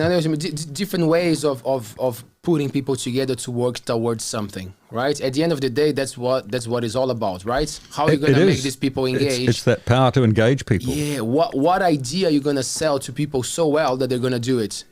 With capitalism, it's pretty easy because you just throw the money in the situation, everybody goes after. Some people have it right in front of you, some people have a mile away, but everybody's run after it. This is exercising you, I can see that, yeah. Hey, man, I've been running, shit, man. Don't get me started, he says. I've been running for miles, and you see it further down the line, I'm like, God damn. Where is it? Maybe I'm losing my money while I run, even worse. That's the most animated. I haven't seen you that animated since last Friday night when you were singing whatever it is, Don't Wave the Finger or something. Jeez, what was that all about? What was going on there? Don't wave the... What song was that? I don't even remember. Don't Wave the Finger or something? No, but what was all that about? It will come to me. Just now. What got you so wound up? Oh, it was a Tool song. Okay, but no, back here. Come back. What got you so wound up just then? No wound up, but because you touched in like China and different models of how systems, in the world are put into place by different groups of people. Yeah. At the end of the day, it's a bunch of people coming up with an idea and then selling it well, and then you get the majority involved, and that's why I'm fascinated about how they operate. I had a great chat with a Chinese friend not that long ago, and in a simple conversation, she put so many beautiful perspectives in front of me that I have never seen it. Like, it started so well with the concept of communism. It started so well, and I was like, there you go, listen to that. That's what it is. And as she went on, because the conversation loosened up, she was talking about the barbaric things that I've done. Absolutely. That this wouldn't be happening. That this show is less likely to be happening and all that stuff, and then you go. But that's the thing. I knew that shit, but the way that she presented the good ideas first, she pretty much changed my mind. And you know what I mean? So this power, I know what you mean. That's where I was going. That's why I got excited, because talking about capitalism is funny for me, because I'm in a different. I'm sitting on my hands, because the thing I want to say is that in my. It's really hard for me to say this, but that's where I think a lot of what's happened under the name of mainstream religion in the last 2,000 years. Gotta say it, man. I've got to say it. And the Catholic Church did it so bloody well. They packaged up a bunch of ideas and took it to market. Now, I'm not saying it didn't do any good. Don't get me wrong. It has provided hope, succor, purpose for millions and millions of people. But it screwed a lot of people over as well. Maybe the ratio wasn't actually too bad. I don't know. Maybe compared to other things, the ratio was all right. How was it compared to Islam or Judaism or Hindu or Māori theology? I mean, Māori theology was very well developed in New Zealand before the Pākehā arrived. But going back, it's the power that drives something. The concept of something is fine, but when, it's like even the concept of genetic modification is actually not bad. That's pretty clever. Let's make that one have green flowers. Yeah, sure. Then some other bugger comes along and says, ha, we can make huge profit out of green flowers. Boom. That's the bad bit. So it's like, as long as the motive comes back again to profit, as long as the motive is financial profit / greed, then you've got a problem. No, with it, and it's easy to say, well, of course, that was never the motive of the church. Well, bullshit, it was. The church, like in England, as I get it, through the, 1300s, 1400s, the church was as much part of the ruling institution as the king was. In fact, it was probably more because it was sort of more constant. And what did it do? It collected rent. It owned all the bloody land. It collected the rent from the peasants. Now, not to say that it was a terrible system, but it was a system of power and control. And as in Sapiens, that's what he's talking about. Religion was really helpful to help give society some shape and form it. That wasn't in itself so bad. It's when that becomes corrupt that things go down the dunny. Not many things don't become corrupt in history. Why is that? Why is that? Taylor got an answer for us, man. Does he know? Got a thought? He loves he loves the conversation. I think humans are corrupted, Sure. I unfortunately do believe that, but I mean, I won't claim I'm perfect, but are we corrupt? What do you mean by corrupt? I mean, like we have a natural thing of taking advantage of a situation. I think sometimes it's a survive mode as well. Like that we have coming from the back. Maybe we just need comforting. Maybe it's nicer to sort of say at the end of the day, dear God, it was a shit of a day, but you were there with me. Thank you very much. Cheers. Really, I'm off to sleep. I'm happy. Is that so bad? That's not corrupt. But I interrupted. I'm sorry. No, definitely not. But that's the beautiful part of it. Yeah. We're not bringing that to the table. Like state of grace is probably the most beautiful thing that a human can go through and make the most beautiful music. As you said, is the byproduct. Going back a little bit from for the China stuff, nice. you guys was talking about it. As you were talking about the system, the China system, like that we don't know if it is right. And I don't know as well if it is right, because actually I disagree with a lot of things. As you said, we would be even able to do something like that if you were there, like because of the government. But on the other hand as well, the Western culture, they pray for freedom, everybody needs to be free and do whatever they want, like, but it is like that thing. If you put a lot of people in a square doing whatever they want, we'll go nowhere. You know what I mean? But if you have someone organizing that people, we kind of make progress. Well, like. Here you go. We got we haven't run out of time yet, have we? Go hard, my friend. I'll let That's you my know. other We're big fine. thing. You catch the ferry. Don't worry about that. Yeah. Chiefs and tribes. When I worked in the computer company, I always kind of wondered where I fitted. Like I loved working with senior management and kind of being part of it. But when I got to be one of them, to be honest, I didn't have the balls for it. Because it needed too much of a warrior. I had to go out and more or less lie to people or get people to follow me, and in a sort of a hierarchical, I'm the leader, you work for me, you do what I say. But I didn't get on. I got on perfectly well with everybody else, with all the sort of the staff in the company, but I didn't really identify as one of them either. And this really hassled me for years because I really didn't know where I fitted. And then I came across a book that was given to me by a guy I was working with, and it was called Medicine Man Chief. And it's a little allegory book. It tells little stories. And the position is that you put 100 people in a square, and you just sit back and watch, you give them a task maybe, some bugger will take over. Someone will say, hey, let's do this. Now, if that person's useful and well-intentioned, that can work out pretty well. And some of the other people, maybe 80 or 90 of them, will say, oh, yeah, that's a good idea. And then so there's a chief and a tribe who address themselves to the task. And there might even be some sub-chiefs. And it just seems to be a natural part of how humans work together. But that's what I never fitted in, because I was always one of the 7 or 8 people left sitting at the side, not quite sure what to do. And that's the medicine man.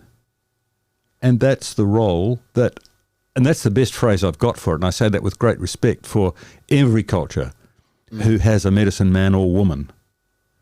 But that's the role I'm usually in, I find, increasingly. That I'm not a chief, but I'm not a member of the tribe either. I live on the outside of it. And a lot of what you said about leaving Brazil speaks to me about that. I get very moved when I hear that, because maybe you couldn't be the medicine man whom you are in Brazil, because you are one. There's no doubt about that to me. I don't even sort of dump that on you, but, that's kind of how I see you. And I've just seen it. Well, but then, just an interesting take on that. Do you think it also comes to what the moment is requiring? But that's it. Leadership, in the moment, leadership is the ability to pick up the task and run with it. But isn't it also about the task itself? Because, for example, let's say, you got this personality. Maybe it is part of my personality, but like once I saw myself in a different group, it gave me, I had to build that confidence. I had to build, and I'm still working on this every day. But that's the thing. This transition made me ready for when a circumstance comes that I have to be the leader, then I am. So that's what I'm thinking. Is the leader a transferable idea, or a leader is also a leader? Because like you can be a bullshit leader and still find the guy with knowledge, and I appreciate that. If you're that good that you don't know something, but you know even how to identify the person who great leader. Exactly.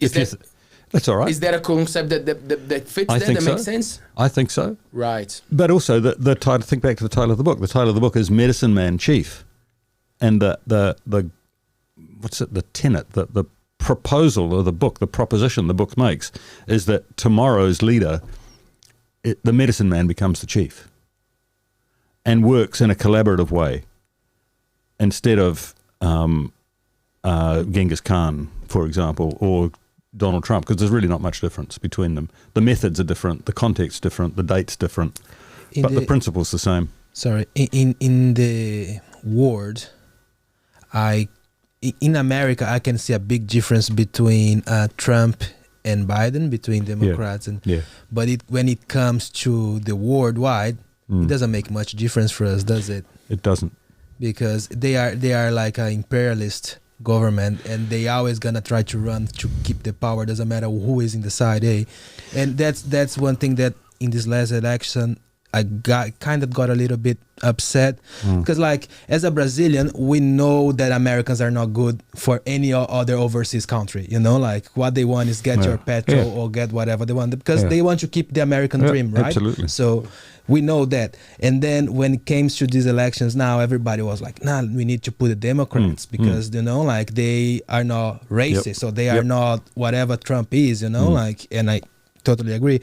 But then they take power, and not like even a year after, all the wars things start to come back again. Like, so what do we choose? Nothing's we choose really changed. We don't choose, because for us we don't choose who is there, and I don't think even Americans choose sometimes who is there, like, but what is our option? To a guy who is a crazy guy who thinks that America has to be first, or the war machines that there is the other side, or a guy who's too old, and too old. The huge thing that strikes me in what you say is the imperialism. It's like, I haven't lived outside the system that is typical in Australia and New Zealand and the US and England. You have.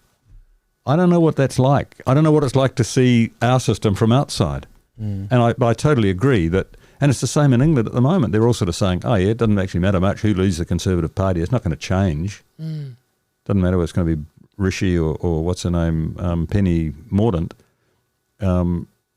It's still that machine, that imperialist, because it is imperialist, machine is just going to trundle on. And I think Britain, for example, the UK is in huge danger at the moment because of that, because it's not moving.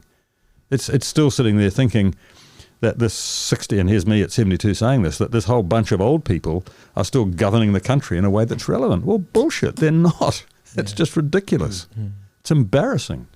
Yeah. Because they never learned eldership. They never learned to be gracious. They never learned to accept difference. They never learned to see anything as being an option to what they think is perfect. Would psychologists say that it's a trauma-related issue with these leaders, that they actually struggle with trauma? Probably, yeah. Well, I think... I'm not an expert, but it would relate to. I would certainly say that they've not perhaps done quite enough work on themselves. Absolutely. I think there are, how many, I was going to say, the way that people like Boris Johnson and Donald Trump live isn't what you could regard as normal. But a lot of people who make it to the top somewhere, they aren't normal in the normal sense. You wouldn't necessarily just kind of have them around for dinner and have a bit of a chat. They kind of see things differently. They act differently. They have a different set of responses to things. But, and the medicine, going back to the chief and the tribe thing, that becomes quite a cozy little system, right? And it works. But for the medicine man, or the philosopher maybe, who's sitting on the side, he can see, or she can see, all the problems with it, way more so than the people see from within it. And that's the kind of the view of the philosopher as I see it. And I don't claim to have the answers, but I know, just a very simple application of this. So I'm working in an organisation, and I'm working with virtually everybody from the owners through to the people who report directly to them, through to the team members, da-da-da-da.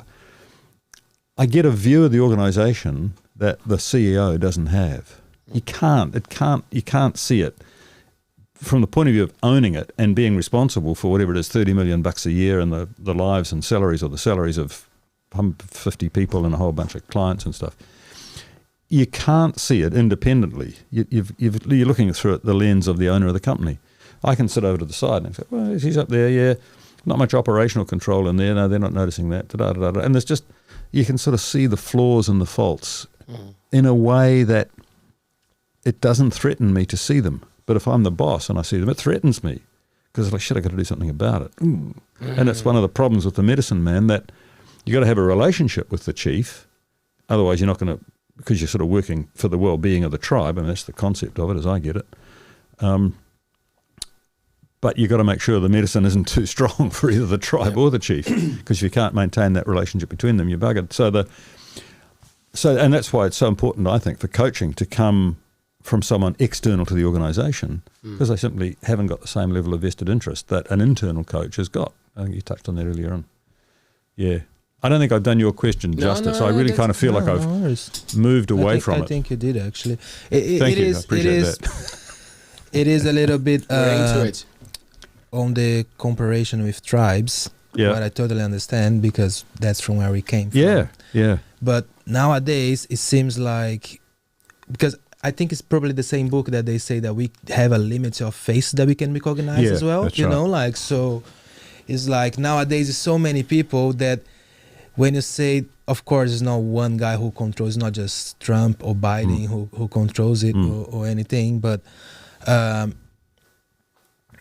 when you see like the number of people, it seems that this system we have wouldn't work, and it's hard, like, even to compare with a tribe, because like a tribe is a very small group that probably the chief, he knows everyone. That's right. You know, like, and they are living in the same environment, you know, like, so when there is no food, there is no food for no one, you know, like, so they actually is easier to organize. As nowadays we put like a little group of people to take care of the whole country, for example, and it's very little tribes everywhere, you know, like it is. And I mean, I've seen it time and time again in organizations, as simply as So you get the head office of a company in Auckland, and there's 2 branches in Auckland. So those branch managers report to their sales manager. That's fine. But the branch manager in Whanganui and the one in Hamilton, they don't operate in the same building, so they don't have that level of contact. They don't see it the same, and it's a whole different experience for them working in that organisation. And the general manager doesn't see these 2 guys over here either, and so their world is completely different. But from up here, they don't know that, because they're not over here. And it's the old thing about the salmon, the fish doesn't know, it just thinks fresh water is fresh water until it finds itself in the salt water. What's these guys? Salt water, fresh water is different. Again, the point, what I think you're saying is really, really critical. And I keep going off the bloody track because I get excited about it. I say it, go one more time. Let's have another go, quick. On the last one? Yeah. Well, the thing that you said, it's the idea of the size and the control that you take on something, right? It is, and no, you can't, and that's. See, when I think of a company like Nestle, which is just so huge around the world, there's no contact left between the individual people and the people who make all the decisions and hold all the power up the top, and really all they care about is keeping the company going. So as I understand it, these, the well-being of these people down here is only important as long as it keeps generating a profit, as long as the company keeps generating a profit. So that's, and their main responsibility is to their shareholders who are sitting over there. And they've put up the money, but they've got no vested interest other than that in the organisation's success. There's no moral interest in it. And I can't go with that anymore. I think it's crap. I think it's a terrible way to run things. But it seems that it gets to that deeper every day. It does. It absolutely does. Yeah. That's the thing that's the idea of buying local and being part of the community. Exactly. Because the facilities, the power that these big companies have. Huge. So comfort comes at its best, which is not good for humans. But obviously, we accept it. Now they drop the stuff in front of your house with the drone. Now you order today, it's here tomorrow. Like all these things, it's not that they're great. It's because in a very oppressive system that makes your time very limited, requires these fast actions. That's right. So we see them as actually the heroes, but it plays the opposite, right? Yeah. They make it easier and accessible no matter what. For what cost does it come from other countries and for other people? But like at least the ones who are making the machine move, which is usually working class. Yeah. It's like, oh no, but now look, it's easy. It's very easy. We got it done. Oh. Yeah. And here's the thing. Who's to know whether the ratio of happy people to unhappy people in the world is any different today from what it was 500 years ago, before these sorts of, I don't bloody know. Because it seems to me that it doesn't matter how much you get. Well, certainly within the Western world, it is based on consumerism, isn't it? I mean, that's what, if everybody starts buying stuff again, the economy will be all right. Well, what a load of bullshit. That's not going to get us anywhere. That's just going to keep up the demand for products, the demand for fossil fuel, the demand, climate warming. And raise the depression as well. Absolutely. You said it's hard to compare, but nowadays the depression is going. It is. There's what is it? The great unraveling, the status quo, and the new beginning. I think at the moment of my world, the world that I grew up knowing, the great unraveling is predominant. It's all fucking falling apart. I don't often say that, but that is actually how I feel about things in the UK and the US at the moment. I really do. It's all fucking... Last time I went to London, it was about 10 years ago. I was lucky enough to go up there and do some work. It was like visiting a theme park. It was horrible. It was like being in Disneyland. It was literally full of bloody tourists and people selling them horrible red peanuts. I don't know what these bloody things were. They were awful. And there were just these streams of people over the bridges and roundabouts. Oh, that's nice. Oh, look, that's nice. Oh, look, there's St. Paul. Oh, big deal. A bloody theme park. It was horrible. It scared me. It was really awful. It keeps people distracted, man. Do you wonder why? It's a lot easier to be distracted than sit here worried about it, I tell you. That's also the reason they say that they like to keep the monarchy. Yeah. Because bring tourists. How can the monarchy ever... The Queen will never be replaced, full stop. Andrew won't he hasn't got anywhere near the sort of charisma that she's developed over the years. I'm not even sure that she has got charisma, but they love her. Yes. They love her. Will they ever love him? Will they ever love Charles? Will they love Camilla? I don't bloody know. They love Diana. I didn't, but most people did. That was a real challenge for me. It caused a lot of arguments in my family. I could never understand her. Well, it's hard to just. Sorry to interrupt you just last time, but it's hard to understand why they like to keep it. When you are out of it, because like for them it is good because the queen or the monarchy bought them some good stuff. Like, but for us. Yeah. It's like they stole our stuff. Yeah. Absolutely. Like, so why are you keeping that? Like, and that's all about how you adjust the story, isn't it? The story's all positive. The stories, we get the stories here about World War II, all positive about the Brits. We don't know what bad stuff Britain did. The cost. We don't know the real cost. Things came. Yeah. And that's why the global vision, it's something that I really go for. Like we have endless conversations and we have people talking about what's happening in their nation, and I'm like, it's gonna get to the point that the more we divide, the worse it's gonna get.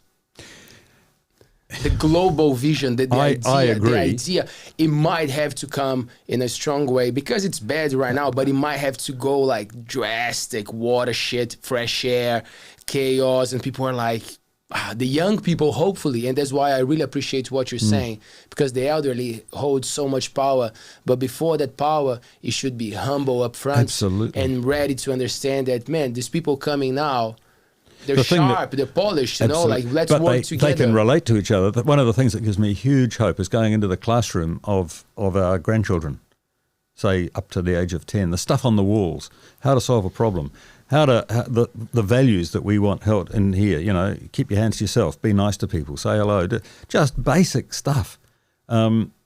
Basics of how to relate to others, how to start a conversation. Kids are learning that. Isn't that amazing?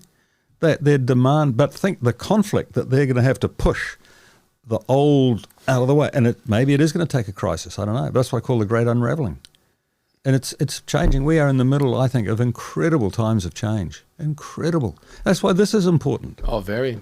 It's important. That's why I want to write all this stuff down. I've started, like I've got 50 things like this.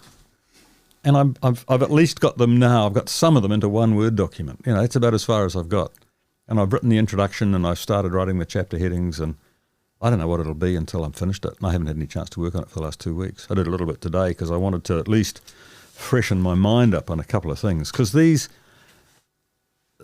So what are we going to do? We're going to bring you back when the book's ready, or when the TED Talk? What's going to be? It's funny what's you say the that. Big plan? I talking to Stefan a few months ago, I decided I would do a TED Talk. That's pretty scary for me. I can sit here, this is pretty comfortable, because I feel very safe. I don't feel quite so safe as doing a TED Talk, but this is good. I think I've done, I'm happy with this. I've loved this, So maybe I can do, I don't know, hang on. The TED Talk, yes, I will. I'll have to one day. I've got it. Yeah, I will. Correct it. But I think I've got to collect all this stuff up first and get it into one place, because it's based on some real simple premises. Real simple. And all I want to do is make sure that other people can have access to it. Usually the best ideas, they come from a complexity point to a very simple one. Very simple. And that's when you nail it. You can explain to a child. And you can. A kid knows whether it's, well, actually, once you've given the words, they know whether they're angry or sad or fearful. Most adults don't. They'll say, oh, shit, I'm really this, or I'm really that. I'm upset. This is fucking with my head, But nobody knows how to say, actually, when I think about it, I'm really angry. And why are you angry? Well, they don't know why they're angry. You're angry because your sense of self-determination has been interfered with. You haven't been able to do it your way. Yeah, that's right. I want to do it this way. Oh, yeah, okay. Of course people are going to get angry if you bloody stop them doing what they want to do. It's easy. And once you know that, it's not so hard, You can change people. I love this, Dave. This is fantastic. Man, tell me the time. We're going to wrap it up because I don't want you to lose your ferry, but Taylor is going to give us the question. Okay. Can you just get it, please? First of all, I just want to send a big shout out to our friend Crispy Gold on TikTok. And what's his channel name, Taylor? Obi-Wan Kachacha. He came here this afternoon. Mr. Kelly helped a lot with all the stories and the videos that we do for the ALTBAYS show Instagram page and Facebook. So shout out. Follow him. He's a good man. Young, promising fella. Oh, and his father actually says, awesome stuff, guys. I have really enjoyed this show. Great to hear you, Taylor. You guys are there because Taylor, man, he doesn't jump in the conversation that much, but when he does, it's gold. You guys are definitely mana mentors. Taking children like child mentoring him is awesome. A question for Dave. What could schools do better for children to support them forward? Imon Kelly is the principal from Fenuakite School. Okay. And his son is doing some work here with us. We're doing a mentoring program. They came to the show. So teach them relating skills. Teach them how to relate, especially with the kids they like least. That's the hard thing. This is easy. I like you. It's easy to relate to you. But if you were someone whom I was scared of or who bullied me or didn't like, that'd be hard. But that's what we need to learn to do better. Be great, and because the only difference, this is here. I'm gonna unashamedly go back to my eldership. One of the great qualities of the elder is he said, reading his own notes because he couldn't remember, to be gracious with the differently informed. Because we're not right and wrong, we're just differently informed. If some kid's grown up knowing that to get a dinner at night, he's got to boss his little brother around, otherwise his little brother will eat all the food, he's not necessarily going to be so nice to me. He's just differently informed.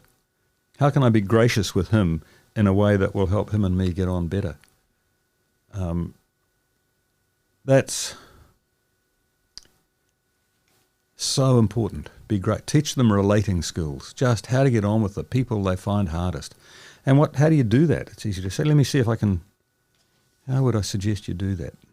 Be gracious with the differently informed. I'm talking here about an elder having to do it. Knowledge is not regarded as power or an advantage. So, that's not relevant.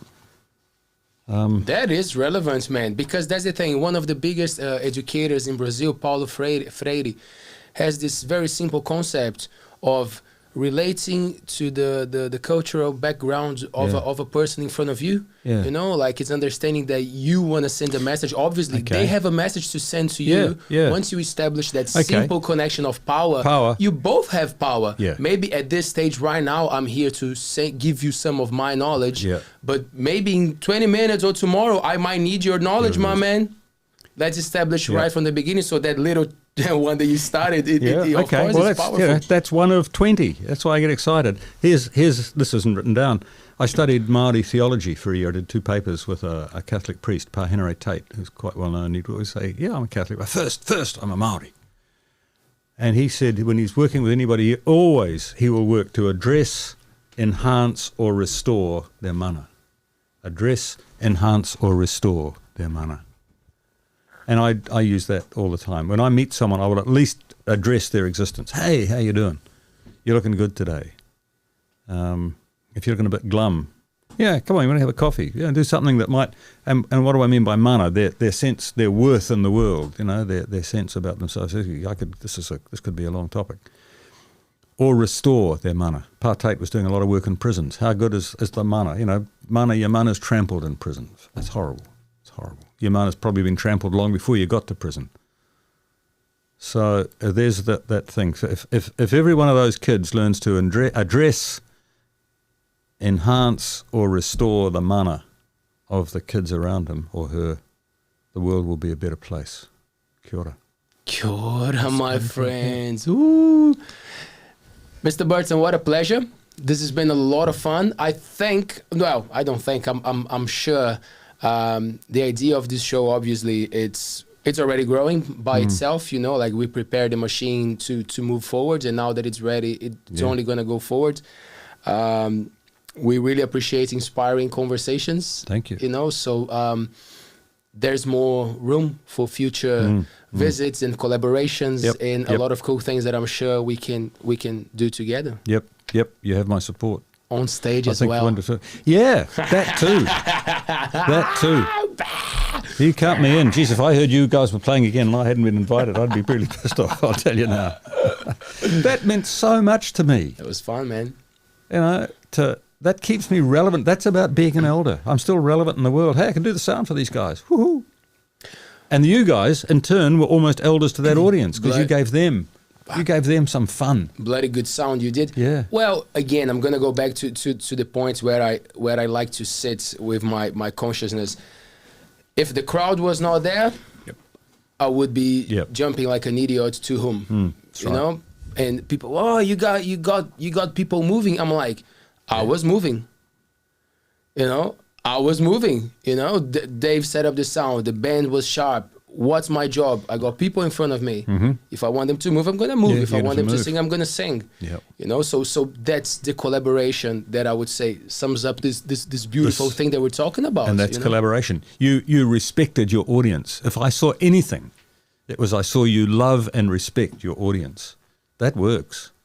You know, God was present in old language. It was a numinous moment in maybe newer language. It was just fucking fun in maybe another sort of language. I think it all means the same thing. I think we got to do it again then. I think we do. Mr. Dave Burton, thank you so much. Ah, what a pleasure. You're very welcome. What a pleasure. I hope you enjoy this. It's been fun. Thanks, Papa. Thank you. Thanks, Taylor. So, my friends, it's Friday night. Da, da, da, na, na, na, na. If you're listening to this on a Monday morning, it's Monday morning. Love the days. Doesn't matter which days it is. It's a Monday or Friday. Just be gracious. Be gracious. Neck week. We're back. Next week we're back On Monday. I don't even want to say anything. We're going to put some posters out. We have 3 amazing shows next week. I'm so excited about what's happening with this show in August. We have elections coming up. We have interesting guests coming to the show. We have some very entertaining people. So, like, as I said, this is only going to grow from now on. So stick with us. Make sure you subscribe to our YouTube channel. There's a little button at the corner. Thank you. We got 1,000 subscribers. Yeah, I think I said that, but I'm going to say it again. We have 1,000 people who are subscribed to our YouTube channel, and I'm sure that a lot of people haven't subscribed yet because they just don't know how. So just make sure when you go right at the top left corner of your YouTube, there's like a little thing that you can sign in. You just put your email and you create an account so you can subscribe to channels. I know that it sounds very simple for young people and people who are more like YouTube users, but for the people who don't and get to tune in to watch us, when you subscribe, you help us a lot. So make sure you do that. Like the video, send us comments, suggest people to come to this show. It's for you. So it makes sense that we want to know what you guys want to listen to. That helps. Okay? It's been a pleasure. I will see you on Monday at 7 p.m. Thanks, Taylor. Thanks, Dave. Peace.